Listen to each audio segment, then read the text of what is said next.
मध्य प्रदेश के मुख्यमंत्री शिवराज सिंह चौहान ने ये घोषणा की है कि मध्य प्रदेश के स्कूली शिक्षा पाठ्यक्रम में चाहे भागवत गीता हो, महाभारत हो, रामायण हो या महापुरुष हो, इनसे जुड़े प्रेरक प्रसंग पढ़ाए जाएंगे। इनको स्कूली शिक्षा के कार्यक्रम में और जो स्कूली शिक्षा का पूरा सिलेबस है उसमें शामिल किया जाएगा।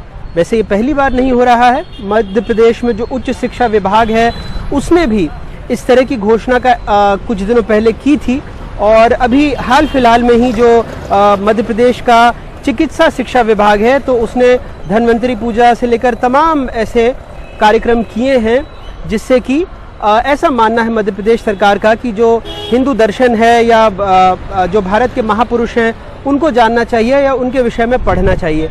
हालांकि जो शिक्षाविद हैं या जो छात्र हैं उनकी ऐसे मामलों में कई बार अलग अलग राय होती है, लेकिन बहरहाल जो सुघोष दर्शन कार्यक्रम था विद्या भारती का, उसमें बोलते हुए मुख्यमंत्री ने घोषणा की है और कहा है कि इसको जल्द से जल्द स्कूली शिक्षा कार्यक्रम में शामिल किया जाएगा।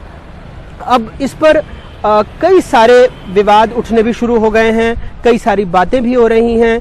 कई लोग हाल में ही जो असर की रिपोर्ट आई है 2022 की, उसमें मध्य प्रदेश को उसका आईना भी दिखा रहे हैं।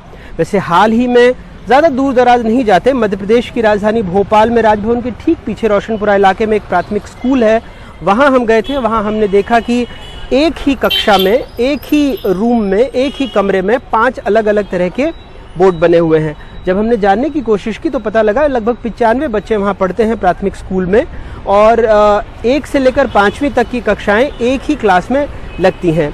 और वो वहाँ का सामुदायिक भवन है, यानी ये किसी का जन्मदिन हो, कोई शादी का कार्यक्रम हो या कोई और कार्यक्रम हो, उस दौरान बच्चे वहाँ पढ़ नहीं पाते क्योंकि वहाँ पर सामुदायिक कार्यक्रम होते हैं।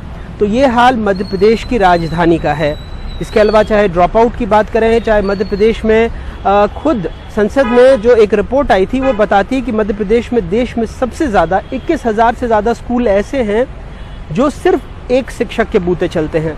अब आपको लगता होगा कि मध्य प्रदेश में जो शिक्षा विभाग है शायद उसका बजट इतना नहीं होगा, क्योंकि कई सालों तक मध्य प्रदेश बीमारू राज्य की श्रेणी में आता रहा है। तो मध्य प्रदेश में सिर्फ स्कूली शिक्षा विभाग का बजट 27,000 करोड़ रुपए से ज़्यादा का है और अगर प्राथमिक शालाओं की बात करें तो उसका बजट भी 10,000 करोड़ रुपए से ज़्यादा का है। तो ऐसे में अब नई नई बातें आ रही हैं कि सीएम राइज स्कूल खोले जाएंगे और तमाम तरह की और बातें हो रही हैं, जहां पर कि ये एक अच्छा कार्यक्रम बन सकता है कि 4-5 गाँव के बच्चों के लिए एक मॉडल स्कूल हो।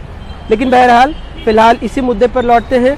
चूँकि रामचरितमानस को लेकर बहुत विवाद चल रहा है, कई सारे बिहार के शिक्षा मंत्री से लेकर के उत्तर प्रदेश के कुछ नेताओं ने कुछ बातें इसमें कही हैं, तो मुख्यमंत्री शिवराज सिंह चौहान ने उन पर भी निशाना साधते हुए एक तरह से परोक्ष रूप से उनको भी चेताया है कि जो महापुरुष हैं, चाहे तुलसीदास जी हैं, चाहे और बाकी लोग हैं, इनका अपमान किसी भी सूरत में बर्दाश्त नहीं किया जाएगा और लोगों को समझना चाहिए कि उन्होंने क्या लिखा है। जो महाग्रंथ हैं उनके प्रेरक प्रसंग बच्चों को पढ़ाए जाएंगे ताकि उनमें नैतिकता बढ़े, उनमें नैतिक शिक्षा भी वो अपनी स्कूली शिक्षा के साथ हासिल कर पाएँ। भोपाल से अनुराग द्वारी, NDTV इंडिया।